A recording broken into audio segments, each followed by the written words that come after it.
بسم اللہ الرحمن الرحیم۔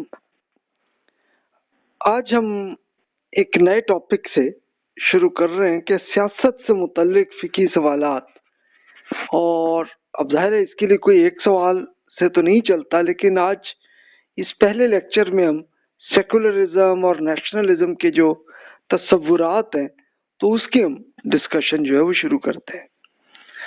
اچھا، اب آئیے کچھ کوشچنس آپ کی برین سٹارمنگ کے لیے عرض کرتا ہوں کہ سیکولرزم کیا ہے اور کیا یہ دین اسلام کے خلاف ہے یا نہیں۔ اب یہ سوال ہوگا نا، اور فقہا پھر سیکولرزم سے متعلق انہوں نے جو ایک انالیسس کیا، کیا انہوں نے کیا فرمایا۔ اگر تو آپ پڑھ چکے ہیں ان کے بکس تو پھر تو آپ فرما دیں گے جواب اس کا، اور نہیں اگر پڑھا تو پھر میں عرض کر دیتا ہوں۔ اچھا، اسی طرح سیکولر مفکرین جو ہیں ان کا انالیسس وہ کیا کہتے ہیں، تاکہ دونوں کی کمپیریٹیو اسٹڈی کر کے ہی آپ ڈیسیژن لے سکتے ہیں نا۔ کیا انسان کو قانون سازی کا حق حاصل ہے یا نہیں ہے، یہ سوال پیدا ہوتا ہے۔ تو کچھ مذہبی اسکالرز وہ کہتے ہیں کہ نہیں جی، انسان کو کوئی نہیں ہے، بلکہ یہ اللہ کے مطابق ہی عمل کریں وہ۔ کیا نیشنلزم کا نظریہ اسلام سے ہم آہنگ ہے یا نہیں ہے، اصل یہ سوال ہے کہ بھی یہ کیا پاسبل ہے کہ نیشنلزم کا جو تصور ہے کیا وہ اسلام سے ملتا ہے کہ نہیں ملتا، یہ اس کے اگینسٹ ہے۔ اچھا، اب آپ اعتراض کریں گے اس میں، آپ کہیں گے کہ جناب آپ تو علم الفقہ کی اب اسٹڈی کر رہے ہیں، فقہ میں تو یہ نہیں ہے نا معاملہ، اس میں تو بس ایک قانون کی ڈسکشن چلتی ہے۔ یہ بات آپ کی درست ہے، لیکن میں علم الفقہ جو ہے اس کو رسول اللہ صلی اللہ علیہ وسلم اور صحابہ کرام رضی اللہ عنہم کے زمانے سے لے رہا ہوں۔ یعنی اس میں کیا ہوتا تھا، اس میں کہ جس کے ذہن میں دین سے متعلق کوئی سوال پیدا ہوتا تھا تو وہ پھر رسول اللہ صلی اللہ علیہ وسلم سے عرض کرتے، اور پھر آپ کی جب اس زندگی سے اللہ تعالیٰ کے حضور چلے گئے تو اس کے بعد پھر صحابہ کرام کے اسکالر سے پھر پوچھتے تھے اور ٹھیک ہوتا تھا۔ یعنی اس کا کوئی قانونی ڈھانچہ نہیں بنا تھا۔ یعنی علم الفقہ ایک باقاعدہ قانونی شکل میں بنا ہے اس وقت کہ جب ابو یوسف رحمۃ اللہ علیہ جس وقت وہ چیف جسٹس بنے، اور خود اس زمانے کے بادشاہ جو ہے انہوں نے ان کو یہ کہا کہ جناب آپ دینی اعتبار سے حکومت کے پورے پالیسیز اینڈ پروسیجرز کے قانون آپ بنائیں، تو تب انہوں نے کیا تھا۔ تو ان کی جو بکس ہیں وہ آلموسٹ 170 ہجری سے لے کے 182 ہجری تک، کوئی 12 سال، بلکہ شاید اس سے پہلے ہی انہوں نے بلکہ کام تو کافی حد تک کر چکے ہوئے تھے، تبھی ان کو یہ جاب اس پہ ملی چیف جسٹس کی، اور انہوں نے پورے پالیسیز اینڈ پروسیجرز گورنمنٹ کے جتنے ڈپارٹمنٹس اس زمانے میں بنتے تھے سب پہ انہوں نے کام کیا۔ تو پھر اس کے بعد یہی ہوا کہ ایک باقاعدہ ایک قانونی صورت میں علم الفقہ رہا ہے۔ لیکن اب ہوا یہ کہ پھر اس کے بعد جب وہ فقہا کو ایک وہ سٹیٹس نہیں رہا کہ جیسے پہلے وہ حکومت کے سارے معاملات کو چلاتے تھے تو اب نہیں ہے، لیکن اب وہی اوریجنل شکل میں آ گئے کہ جیسے صحابہ کرام رضی اللہ عنہم سے کوشچن آنسر کا سلسلہ چلتا تھا۔ اچھا، اب دیکھیے ایک بار پھر یاد کر لیجئے کہ اصول فقہ میں اجتہاد ہوتا ہے جس میں انسان ذہنی طور پر سوچتا ہے کہ دین کا حکم کیا، تو پہلے تو یہی سوچے کہ یہ دین سے متعلق ہے معاملہ یا نہیں ہے۔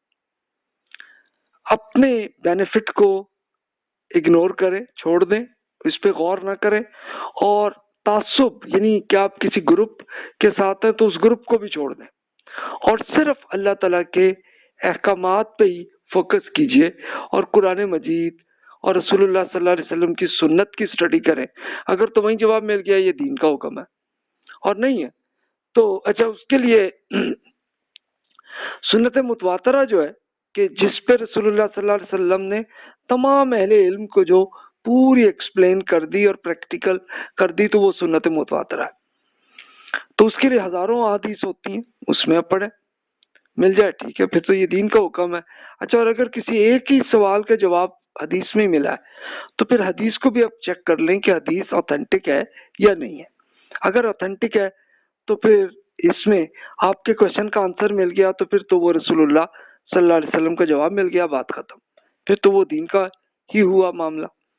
اور اگر نہیں ہوا تو پھر عام سکالرز نے جو بھی اپنے ٹائم میں اپنے ملک میں جو انہوں نے ریسرچ کی ہے تو اس ریسرچ کو آپ پڑھ لیں کہ اچھا انہوں نے کس بیس پہ فرمایا ہے، اور اس کو دیکھ کے آپ پھر کمپیریٹیو اسٹڈی کر کے کریں، اور کسی پہ کوئی تعصب نہیں بلکہ سب کی ایک ایک دلیل کو دیکھیں اور دلائل کو آپ ایک دوسرے کے ساتھ میچ کر لیں، اور پھر اسی بیسس پہ آپ کا ذہن جس پہ زیادہ مطمئن ہوتا ہے اس پہ آپ کریں عمل۔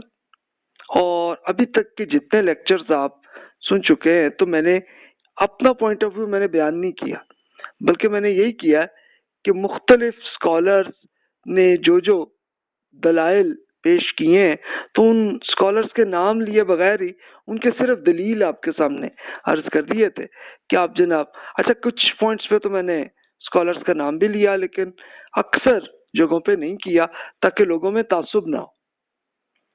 تو بس آپ دلیل کو اصل دیکھیں، دلیل کیا ہے، اور دلیل کی بیسس پہ آپ اپنے اطمینان پہ پھر جہاں پہ آپ کا ذہن جہاں پہ آتا ہے، لیکن اپنے بینیفٹ کے لیے نہیں کریں بلکہ صرف یہ سمجھنے کی کوشش کریں کہ اللہ تعالیٰ کا حکم کیا ہے، بس اس کے لحاظ سے پھر لے کے جس میں آپ پھر سیٹسفائی ہوں اس پہ آپ عمل کریں اپنا۔ تو جناب یہ ہے اجتہاد کا طریقہ۔ آئیے جناب ہم سیکولرزم سے شروع کرتے ہیں۔ پہلے تو سیکولرزم ہے کیا، یہ فلسفہ کیا ہے، پہلے تو اس کو سمجھ لیں، پھر اس کے بعد اب دیکھیں کہ اگر اس کا دین سے کوئی متعلق معاملہ ہے تو پھر اب سوچیں اس میں۔ تو لفظ سیکولر کا تو مطلب ہے دنیاوی معاملہ۔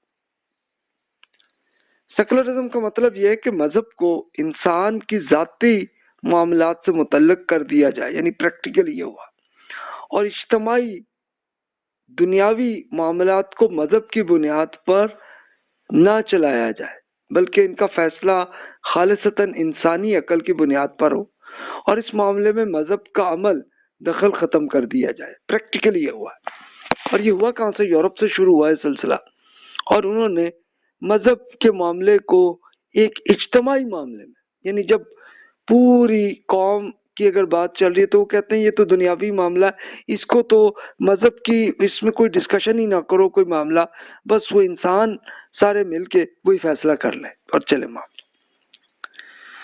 اچھا، سیکولرزم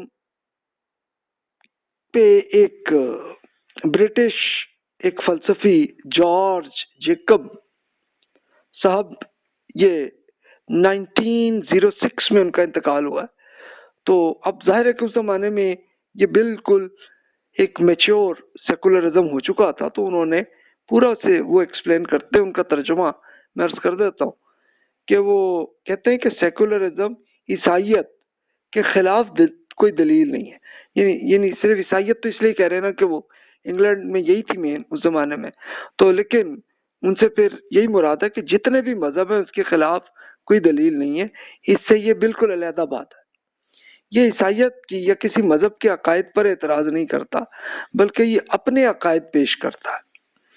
سیکولرزم کا یہ دعویٰ نہیں ہے کہ روشنی یا ہدایت کہیں اور نہیں پائی جاتی، بلکہ ان کا دعویٰ یہ ہے کہ روشنی اور ہدایت سیکولر سچائی میں پائی جاتی ہے۔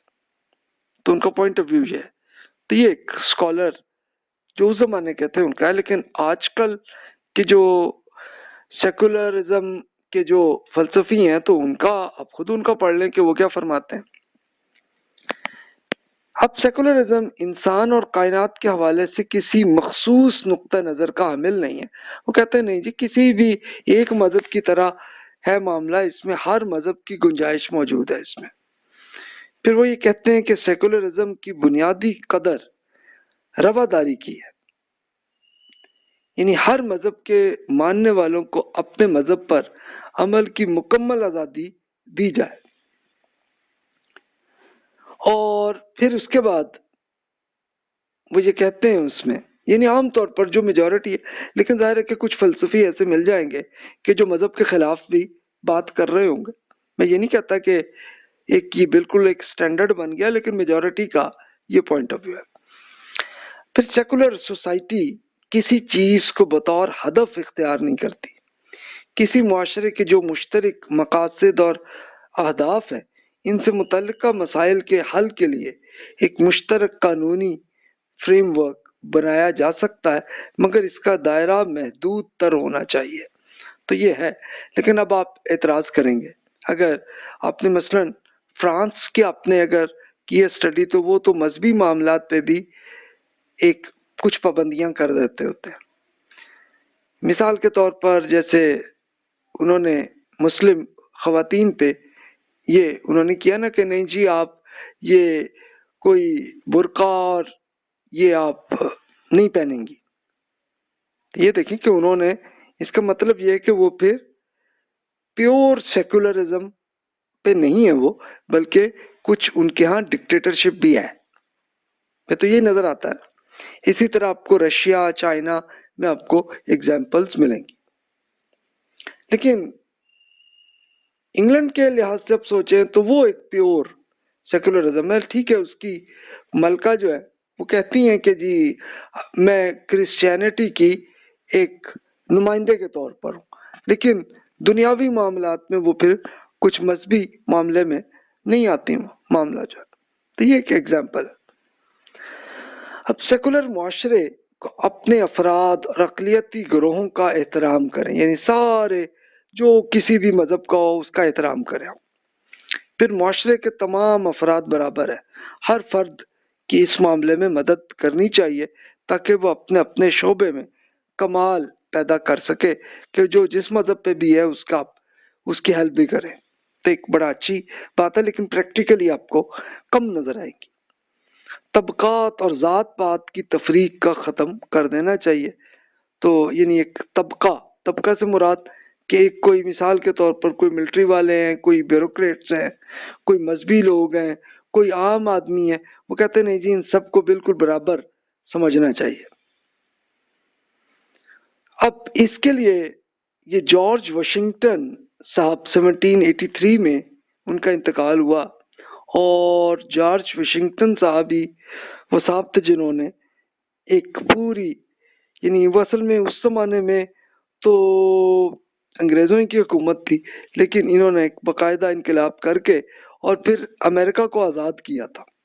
تو اس لیے ان کا بڑا تو وہ فرماتے ہیں کہ ابھی امریکہ کا دامن دنیا بھر کے قوموں اور مذاہب کے مظلوم لوگوں کے لیے کھلا ہے، اور ہم اپنے حقوق اور مراعات میں انہیں شریک کرنے کے لیے خوش آمدید کہتے ہیں. یہ خواہ محمدن ہو، محمدن سے مراد مسلمان، وہ اس طرح سے کہتے تھے، اور اسی طرح یہودی ہوں یا کسی اور فرقے کے عیسائی ہوں، یا پھر مولدی ہوں یعنی کوئی غیر مسلم یعنی جس کو مذہب سے کوئی تعلق ہی نہیں ہے وہ بھی ہوں، تو کوئی وہ ان پہ کسی پہ کوئی نہیں، سب برابر ہے ہمارے لیے. تو یہ جارج واشنگٹن صاحب نے جس وقت اس زمانے میں انہوں نے کہا، تو پھر یوں کہہ لیں کہ اس زمانے میں امریکہ میں ضرورت تھی ان کی کہ مختلف ملکوں کے لوگ آئے تاکہ امریکہ ڈیولپ ہو. اور پھر ہوا یہ کہ یورپ کے اب کرسچنس کے مختلف فرقے یعنی 3 مشہور فرقے مشہور ہیں نا اس کے، کیتھولک، پروٹیسٹنٹ اور آرتھوڈاکس. یہ تینوں لوگ آئے، رشیا سے بھی آئے، ہر طرف سے آئے، مسلمان بھی بہت سے آئے، جیوز بہت سارے آ گئے. اور وہ specially first world war, second world war کے زمانے میں بہت سے جیوز جو ہیں وہ بھی آ گئے. تو اس طرح سے امریکہ بنا. تو یہ ان کا پوائنٹ آف ویو ہے. اب یہ فلسفے میں کیا چیز درست ہے یہ فیصلہ آپ خود کریں کہ جناب اس میں دین کے خلاف ہے یہ معاملہ یا نہیں ہے. اب میں مسلمان اسکالرز نے کیا سوچا ہے